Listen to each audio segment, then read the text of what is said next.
Perdí a mi padre a principios de este año. Y antes de que siquiera hubiera terminado de pasar el duelo, mi madrastra empezó a hablar de mí a mis espaldas. No con la familia al principio, sino con abogados, le dijo a todo el mundo las mismas tres cosas. Jordi no está bien. Jordi no puede lidiar con esto. Jordi no está en condiciones de tomar decisiones.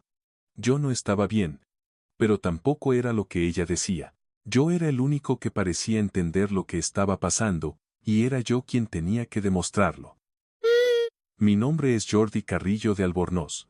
Trabajo en investigaciones financieras. En lenguaje de la calle, me gano la vida revisando las cuentas de las empresas y encontrando las cosas que no cuadran. Dinero desaparecido, facturas falsas, pagos que siempre van a la misma cuenta silenciosa. Bienvenido a nuestro canal. Antes de empezar, por favor dinos desde dónde nos estás viendo. Nos encantaría saberlo. Espero que disfrutes escuchando esta interesante historia.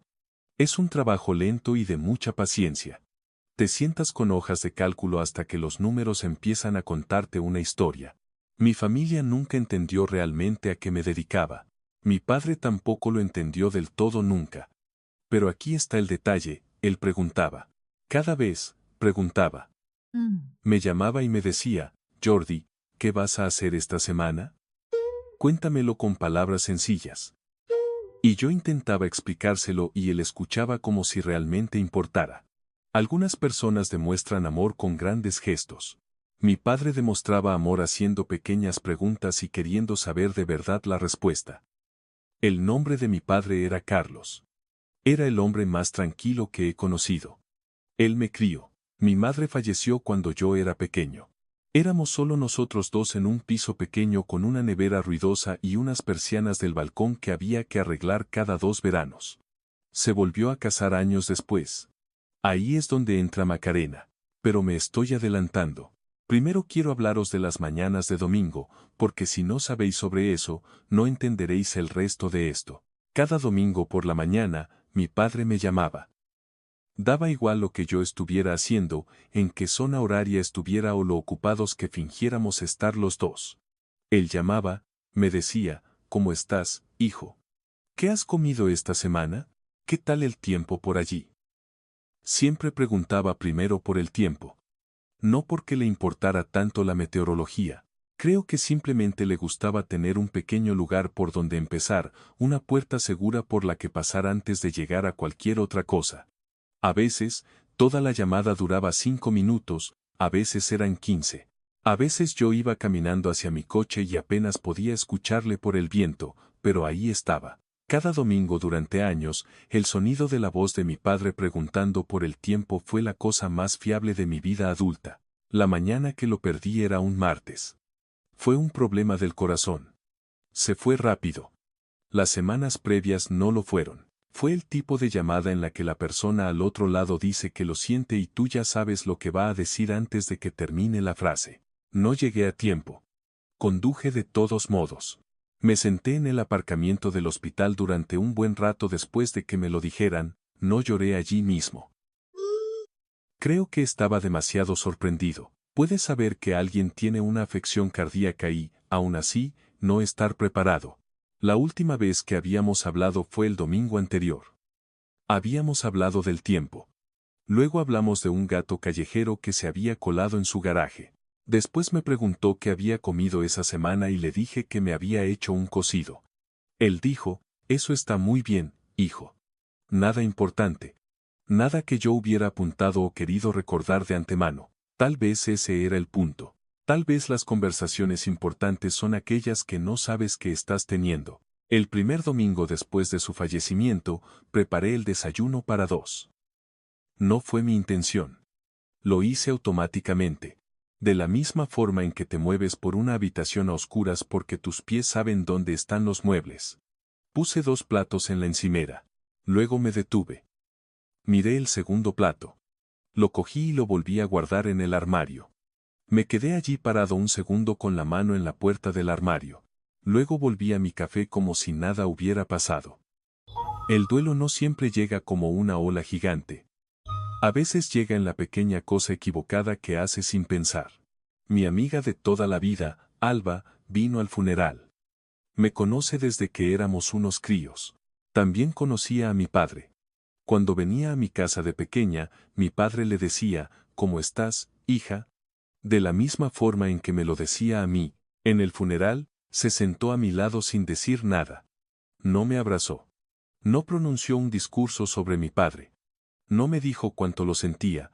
Simplemente se quedó sentada a mi lado durante todo el responso, con la mano apoyada en el banco entre los dos, lo suficientemente cerca para rozar la mía si lo necesitaba. Ese es el tipo de amiga que es Alba. Ocupa la cantidad exacta de espacio que puede soportar. La persona que ocupó más espacio ese día fue Macarena. Macarena es mi madrastra. Ella y mi padre se casaron hace unos años. Es el tipo de persona que llena una habitación porque decide llenarla. En el funeral, estaba en el centro de todo. Saludaba a los invitados. Organizaba el picoteo. Contó las mismas 3 historias sobre mi padre en 3 conversaciones distintas. Y cada vez que lo hacía, su voz se volvía un poco más suave al final de las frases. La gente la abrazaba. La gente le traía agua. La gente le decía cosas como lo fuerte que estaba siendo. La persona que más habló en el funeral de mi padre fue la persona que menos tiempo le había conocido. Pero no pensé en eso en aquel momento, las personas en duelo no piensan con justicia. Ahora os voy a contar algo sobre Macarena, y quiero que os quedéis con ello porque explica parte de lo que ocurrió después. Macarena tenía problemas de dinero desde antes de conocer a mi padre. No hablaba de ello. Yo solo me enteré de algunos detalles más tarde. Eso no excusa nada de lo que hizo.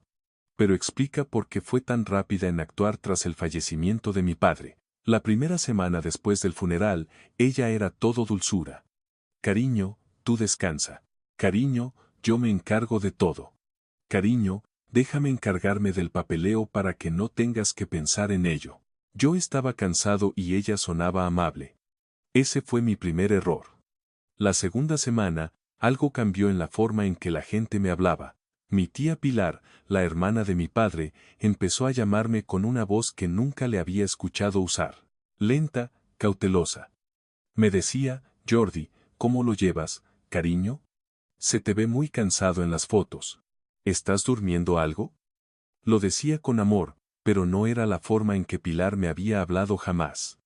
El amigo más antiguo de mi padre, Paco, me llamó una vez esa semana y colgó rápido el teléfono. Dijo que no quería cansarme. Recuerdo haber dejado el móvil sobre la mesa y quedarme mirándolo un minuto, porque Paco y yo siempre habíamos podido hablar durante 1 hora sin ningún esfuerzo. Tardé un par de días en entender lo que estaba escuchando.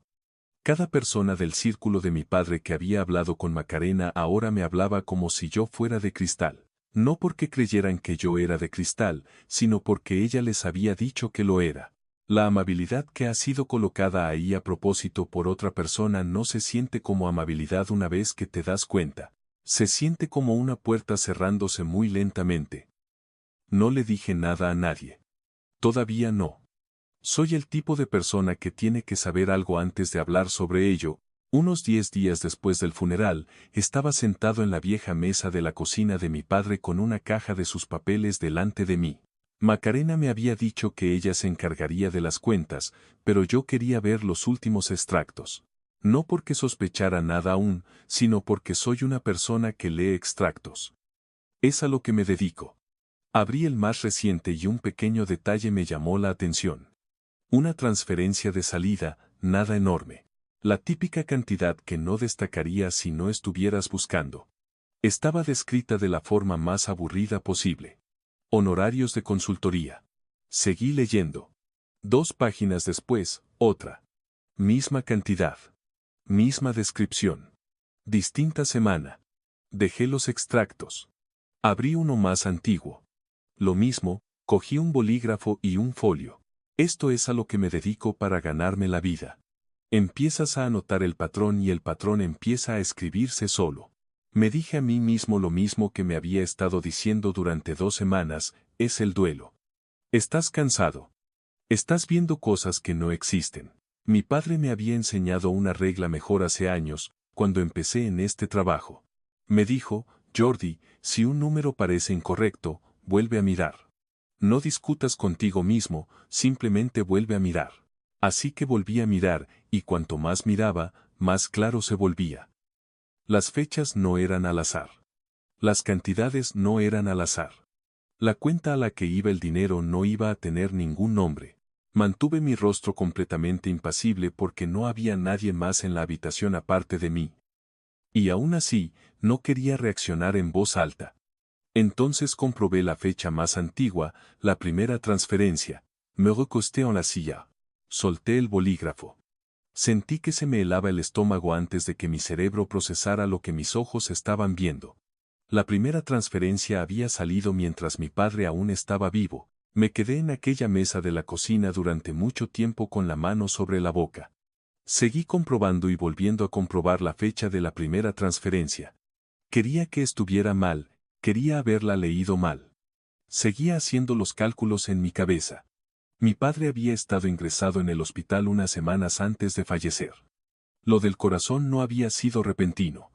Se había ido gestando, había ingresado para lo que se suponía que iba a ser una estancia corta y se alargó. La primera transferencia había salido el segundo día que él estaba en esa cama de hospital. Se me revolvió físicamente el estómago. Lo sentí moverse. Mientras mi padre estaba conectado a un monitor cardíaco, alguien en su propia casa había empezado a sacar dinero de sus cuentas. Alguien que me había dicho una y otra vez la semana posterior al funeral, cariño, déjame encargarme del papeleo para que no tengas que pensar en ello. No dije nada en voz alta. No llamé a nadie. Me levanté de la mesa. Me lavé la cara en el fregadero de la cocina porque no fui capaz de llegar al baño. Agua fría.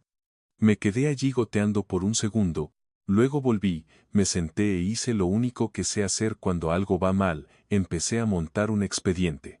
Voy a explicaros algo sobre cómo funciona mi cerebro, porque es importante para el resto de esta historia. Cuando encuentro algo que no cuadra en mi trabajo, no acudo a nadie. Al principio no, me siento con ello. Saco cada registro. Alineo cada fecha. Monto toda la imagen antes de abrir la boca. Porque si das la voz de alarma antes de tener las pruebas, eres tú el que parece estar equivocado. Y la persona a la que acusas consigue ventaja. Macarena se había dado ventaja a sí misma en el minuto en que mi padre falleció. Yo no le iba a dar más ventaja. Así que empecé a sacar extractos bancarios, correos electrónicos antiguos, recibos de un cajón del escritorio de mi padre, carpetas del seguro. Trabajé en esa mesa hasta que me dolió la espalda, me escocieron los ojos y la luz de la cocina pasó de la tarde a la noche, hasta ese extraño color azul que adoptan las ventanas justo antes de que oscurezca. No comí. Bebí café frío. Seguí adelante. Mientras trabajaba, otra parte de mi cerebro estaba reuniendo un segundo tipo de expediente. Las cosas que la gente me había estado diciendo, la voz lenta y cuidadosa de Pilar. Paco colgando el teléfono en menos de 3 minutos. La manera en que Macarena no paraba de decirme que descansara, la mirada en el rostro de mi tía en el Mercadona cuando me abrazó durante un poco más de tiempo del habitual. Yo lo había interpretado como amor, no era amor. Era una historia que alguien más les había contado sobre mí, y se la habían creído porque la persona que contaba la historia estaba de pie más cerca del ataúd de mi padre que yo. Se estaba construyendo una voz a mi alrededor. Una versión de Jordi que no podía lidiar con las cosas. Un Jordi que se estaba desmoronando. Un Jordi que necesitaba que alguien tomara las decisiones por él. Primero planeaba arrebatarme la voz. Luego me iba a arrebatar el dinero. Si solo hubiera ido a por el dinero, la habría atrapado más rápido. Pero ella había comprendido algo que yo no quería admitir. Si la gente que me quería pensaba que yo no estaba bien, dejarían que ella hiciera cualquier cosa. 2 días después, hizo oficial su movimiento. Recibí una carta por correo, una de verdad. De papel. Todavía la tengo guardada en un cajón en alguna parte. Mi madrastra había presentado documentación pidiéndole a un juzgado que considerara un proceso de incapacitación y tutela legal para mí. Ella figuraba como la tutora propuesta debido al reciente fallecimiento de mi padre, debido a su preocupación por mi bienestar.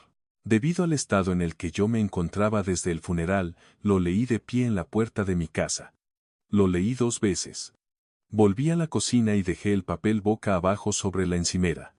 No me senté. Simplemente me quedé allí, con ambas manos planas sobre la encimera y la cabeza gacha. No estaba llorando.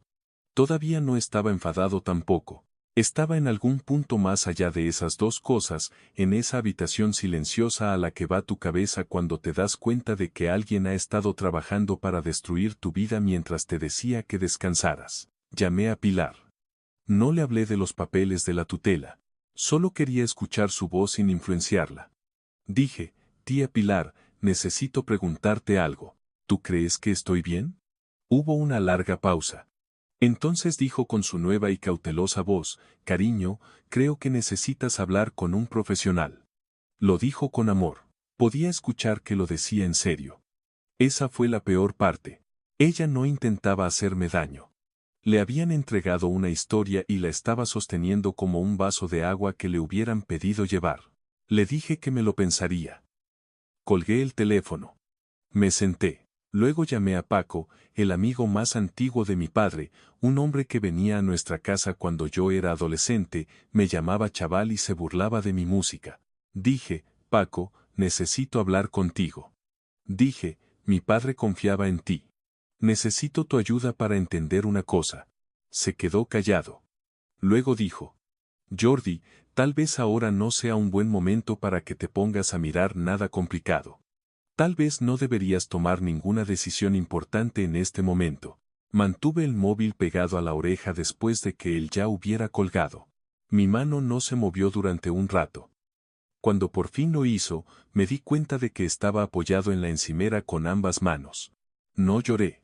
No supe hacia dónde mirar durante unos segundos. Entonces mi móvil vibró. Era Alba. Contesté, ella dijo, ¿cómo estás? Yo dije, estoy bien. Se quedó callada un segundo. Luego dijo, Jordi, te conozco. Te conozco desde que éramos unos críos. Dices que estás bien cuando no estás bien. ¿Qué está pasando? No se lo dije. Todavía no podía contárselo. No estaba listo para ponerlo en palabras, porque poner algo en palabras lo hace real de una forma diferente. Dije algo breve. Dije que las cosas estaban complicadas. Dije que me estaba encargando de ello. Ella escuchó. No presionó. Dijo, cuando estés listo, aquí estoy, pero a tu ritmo. Vale. Dije que vale. Colgué y me quedé sentado en mi cocina y me di cuenta de una cosa.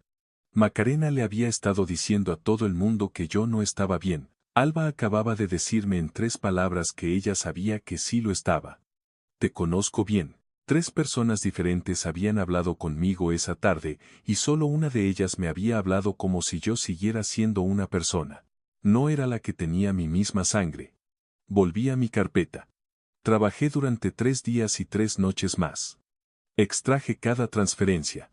Emparejé cada fecha. Encontré los números de las facturas falsas y encontré los verdaderos. Encontré la empresa de consultoría sin página web y sin empleados. Encontré la cuenta que no tenía nombre a la que iba destinado el dinero y la rastreé lo suficiente para estar seguro. Aún no estaba montando un caso para el juzgado. Estaba montando un caso para mí mismo. Necesitaba saber sobre el papel que yo no me equivocaba, porque todos en mi vida, excepto una persona, estaban ahí parados diciéndome que sí. La primera gran festividad sin mi padre llegó en algún punto en medio de todo esto. No voy a deciros cuál. No quiero arruinársela a nadie. Solo os diré que me senté solo en la mesa de mi propia cocina con un plato de comida que apenas probé y abrí el último mensaje de WhatsApp que mi padre me había enviado. Era de aquel domingo por la mañana, solo decía, ¿qué tal el tiempo, chaval? Eso era todo. 5 palabras, sin signos de puntuación. Mi padre nunca ponía signos en sus mensajes. Lo miré durante mucho tiempo. Pensé en borrar el chat porque me dolía ver su nombre en la parte superior de la pantalla. No pude hacerlo. No tuve fuerzas para darle a borrar, cerré el teléfono. Me quedé sentado a la mesa y lloré durante quizás 2 minutos. No el tipo de llanto que planeas. El tipo que se filtra mientras estás mirando otra cosa. Luego me sequé la cara y volví a mi carpeta. Terminé el expediente a la mañana siguiente. Tenía cada transferencia, cada fecha, cada recibo, cada apunte contable coincidente. Lo imprimí todo. Lo metí en una simple carpeta de cartón marrón, porque una carpeta simple es más difícil de rebatir que una elegante. La vista estaba fijada para un jueves por la mañana. Una jueza iba a decidir si yo necesitaba que alguien tomara las decisiones por mí. Tenía las manos frías la mañana del juicio. Me miré al espejo y no dije hoy es tu día porque no soy ese tipo de persona. Simplemente metí la carpeta en mi mochila y salí. Me senté en mi coche en la rampa del garaje durante un minuto antes de arrancarlo. Ambas manos en el volante, respirando.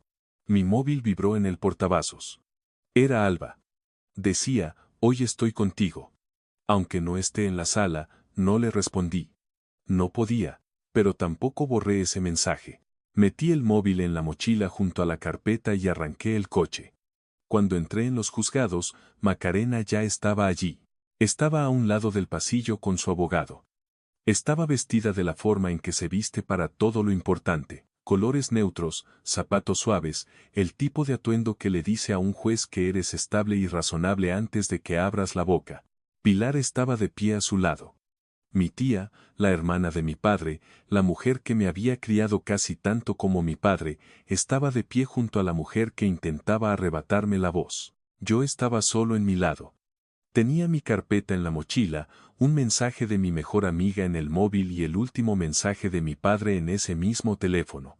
Eso era todo lo que había traído conmigo. Pasé por delante de Macarena sin mirarla. Me senté en un banco fuera de la sala y me puse la carpeta en el regazo. Mantuve las manos encima de ella. Esperé. Llamaron a mi caso y entramos. La sala era pequeña, de madera clara, con una iluminación plana. El abogado de Macarena se levantó primero. Tenía una voz suave y su propia carpeta. Le explicó a la jueza que su cliente estaba profundamente preocupada por mí. Usó la palabra duelo 4 veces. Usó la palabra frágil 2 veces. Dijo que yo no estaba en condiciones de gestionar la herencia de mi padre por mi cuenta. Dijo que Macarena solo intentaba intervenir por amor. Yo estaba sentado en la otra mesa con mi carpeta frente a mí. Todavía no la abrí. Lo escuché describir una versión de mí que no existía. Esperé hasta que la sala se quedó en silencio. La jueza me miró. Me preguntó si tenía algo que quisiera decir. Me puse de pie. Algo temblaba dentro de mí. Simplemente no se notaba por fuera. Creo que heredé eso de mi padre. Él había sido así toda su vida, rompiéndose por dentro y manteniéndose firme por fuera. Dije, señoría, trabajo en auditoría forense. Encuentro problemas financieros en las empresas. Encuentro las transferencias que la gente intenta ocultar y las cuentas que no deberían existir. Llevo mucho tiempo haciéndolo. Mi madrastra le ha dicho a toda mi familia que ahora mismo soy incapaz de gestionar los asuntos de mi padre. Me gustaría mostrarle respetuosamente al tribunal en qué he estado trabajando mientras todos me decían que descansara. Abrí la carpeta. Lo expuse de la misma forma en que expongo un caso en el trabajo, pieza por pieza. No recuerdo cada frase, porque mi voz sonaba firme de un modo que yo no sentía por dentro. Primero, los extractos bancarios. Las transferencias que salían de la cuenta de mi padre, pequeñas al principio, luego más grandes. Señalé la primera y dije, esta transferencia salió 2 días después de que mi padre fuera ingresado en el hospital. Estaba conectado a un monitor cardíaco. Ese día no estaba tomando decisiones financieras. A continuación expuse las facturas. Una empresa de consultoría que había enviado al patrimonio de mi padre 3 facturas en un mes por servicios que nadie podía describir. La búsqueda en el registro mercantil. Sin dirección, sin empleados, sin página web. La cuenta a la que se estaban desviando los pagos. La había rastreado lo suficiente como para saber qué nombre estaba asociado a ella. Miré a Macarena cuando pronuncié el nombre. Ella no me miró. Dije, señoría, mi duelo es mío. Estoy aquí porque mientras mi madrastra le decía a toda mi familia que yo no estaba lo suficientemente bien como para gestionar los asuntos de mi padre, ella estaba sacando el dinero de los mismos. Parte de ello mientras él aún estaba vivo. La petición de tutela se presentó 4 días después de que yo empezara a hacer preguntas sobre las cuentas. Me gustaría que el tribunal tuviera en cuenta las fechas. La sala se quedó completamente en silencio. El abogado de Macarena dijo que los documentos debían ser verificados. Dijo que aquel no era el lugar para esto. Dijo que su clienta tenía una explicación. Él no puede lidiar con esto, señoría. Necesita un tutor. Me quedé callado y dejé que lo dijera. Luego deslicé la carpeta abierta hacia la jueza. La jueza bajó la vista hacia la primera página. Leyó la fecha de la transferencia 2 veces. Luego se quitó las gafas. Miró a Macarena y dijo, ¿de verdad pensó que nadie lo iba a comprobar? La cara de su abogado cambió primero. Macarena abrió la boca como si estuviera a punto de explicarse. Luego se quedó helada. La jueza no se volvió a poner las gafas. Miró a Macarena durante un largo segundo y luego volvió a mirar el expediente. Cuando por fin habló, su voz era plana. Denegó la petición de tutela de emergencia. Congeló las cuentas a la espera de una revisión y dijo que los documentos serían remitidos a las autoridades competentes. El juzgado investigaría el asunto más a fondo. Macarena intentó hablar. Dijo que esos eran gastos normales. Dijo que Carlos estaba al corriente de ellos. Yo dije desde mi lado de la sala, mi padre estaba en el hospital conectado a un monitor cardíaco. Está diciendo que aprobó estas transferencias desde su cama. Ella no respondió. Miró a la mesa. Ese fue el momento en que la sala cambió. Ya nadie me observaba buscando señales de debilidad. Todos estaban mirando el expediente. Me puse de pie. Volví a meter mi carpeta en la mochila. Salí de la sala. Pilar estaba esperando en el pasillo. Estaba de pie junto a una ventana con la mano en el bolso y la boca ligeramente abierta, como si hubiera estado a punto de decir algo durante la última hora y no pudiera encontrar las palabras. Cuando salí, dio un paso hacia mí. Se detuvo. Dio otro paso. Dijo, Jordi, yo no lo sabía. Yo le dije. Lo sé. Nadie lo sabía. Porque nadie me preguntó. Todo el mundo le preguntó a Macarena. Se le llenaron los ojos de lágrimas. Dijo, debería haberte llamado. Debería haberte preguntado. Te dije un montón de cosas que me habían dicho que dijera, y ni siquiera las escuché salir de mi propia boca. Dijo, lo siento muchísimo, cariño. No la abracé. No le dije que todo estaba bien, aún no tenía eso dentro de mí. Pero tampoco me alejé de ella, dejé que se quedara de pie a mi lado. Dejé que pusiera su mano en mi brazo. Eso era lo que podía darle aquel día. Y ella lo aceptó. Paco salió de la sala un minuto después. Caminó en línea recta por el pasillo hacia mí. Cuando se acercó, se detuvo a medio metro de distancia. No intentó tocarme. Era un hombre que conocía a mi padre desde hacía 40 años, y me estaba mirando como si no supiera dónde meter la cara. Dijo, yo conocía a Carlos. Yo asentí. Lo conocía desde hacía mucho tiempo. Tragó saliva. Dijo, debería haberte conocido a ti también. Le miré. No estaba enfadado. Simplemente no me sobraba nada de dulzura. Le dije, mi padre me conocía, de momento, con eso me basta. Él asintió. Dio un paso atrás. No dijo nada más. Creo que fue lo correcto. Algunas personas entienden que una disculpa no siempre recibe respuesta en el mismo día. Paco lo entendió. Salí de los juzgados. El sol brillaba con fuerza. Me quedé en la escalinata durante un segundo y dejé que me diera en la cara. Mi móvil vibró. Era Alba. Dijo, ¿cómo ha ido? Escribí 5 letras. Dije, hecho. Me respondió enseguida. Dijo, bien. Vente a casa si quieres. O no. Como veas, sonreí de verdad. Por primera vez en todo el día, porque Alba era la única persona que no intentaba sacar nada de mí, ni siquiera una respuesta. No fui a su casa esa noche, pero sabía que podía hacerlo. Me metí en el coche. Puse la mochila en el asiento del copiloto. Me quedé con las manos en el volante y no me moví durante un rato. Mi pecho estaba cálido, no feliz, solo abierto, como si algo por fin se hubiera soltado. Me fui a casa. Aquella noche, me senté en el sofá a oscuras con el móvil en la mano.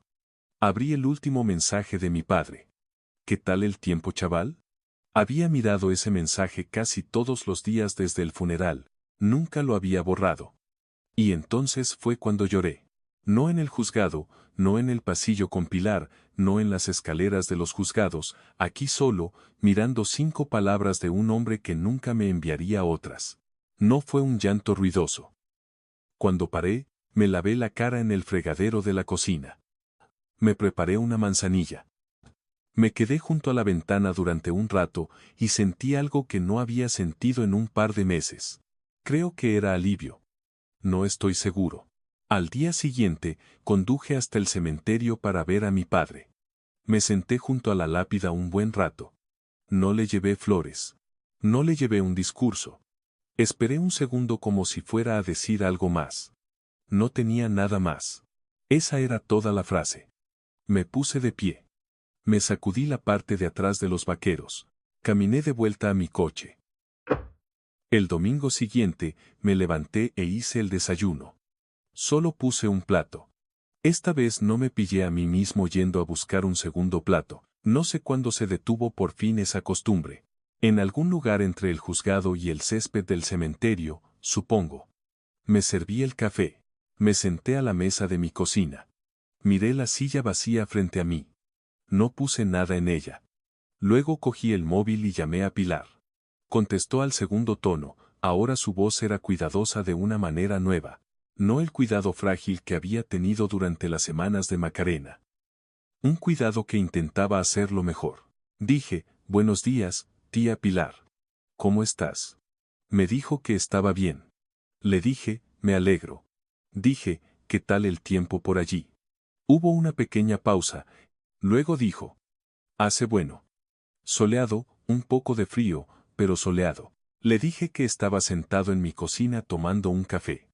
Hablamos durante unos 5 minutos sobre nada y sobre todo. Cuando colgué, me quedé allí sentado un segundo con el teléfono en la mano. Mi padre no me dejó grandes discursos. No me dejó una carta en un cajón. Me llamaba todos los domingos y me preguntaba qué tal hacía. Me preguntaba si había comido esa semana. Me decía hijo. Y luego se fue. Y en las semanas posteriores a su partida, la gente intentó convertirme en alguien que necesitaba ser tutelado. Macarena intentó quedarse con las cuentas. Las personas que me querían creyeron lo que les dijeron antes de preguntarme. Pero mi padre me había enseñado algo. Si algo parece incorrecto, vuelve a mirar. Y eso hice. Eso es todo lo que hice. Volví a mirar. Mantuve la boca cerrada hasta tener las pruebas. Y luego puse las pruebas sobre la mesa de una jueza en una simple carpeta de cartón, y dejé que hablaran por sí solas. A mi padre le habría gustado eso. Él tampoco era un hombre de grandes discursos. Quiero preguntaros algo. ¿Hay alguien en vuestra vida que os llame todas las semanas solo para preguntaros por el tiempo? ¿Alguien cuyas pequeñas preguntas no sabíais que eran toda una carta de amor hasta que dejaron de llegar? Contádmelo en los comentarios. Decidme su nombre. Quiero leeros. Decidme vuestra ciudad y vuestra hora local. Me encanta ver desde dónde encuentra la gente estas historias. Si esta se ha quedado con vosotros, suscribíos. Nos vemos en el próximo.